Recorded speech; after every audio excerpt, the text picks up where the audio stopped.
মই মানে তেল ফুল কৰাই দিলোঁ আৰু আপোনাৰ তেল সোমাইছে আপোনাৰ ধৰি লওক 4,000 টকাৰ তেল সোমাইছে পুৰা ফুল কৰি দিলোঁ একদম।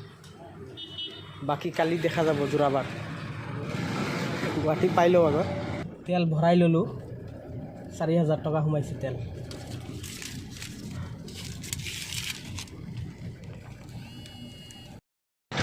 আপোনাৰ যোৰাবাটত পাৰ্টি কলেজে প্ৰেছাৰ কৰিব আৰু ব্ৰেকফাষ্ট কৰিব। গাড়ী ৰাখিছোঁ তাত।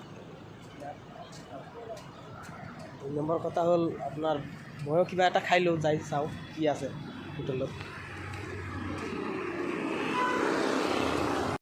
খাবৰ কাৰণে। ময়ো চাহ খাম, এইফালে বনাই আছে এইফালে লগত এইটো মানে চেলছমেন বাতি এইবিলাক গাড়ীটো তাত ৰাখি দিছোঁ।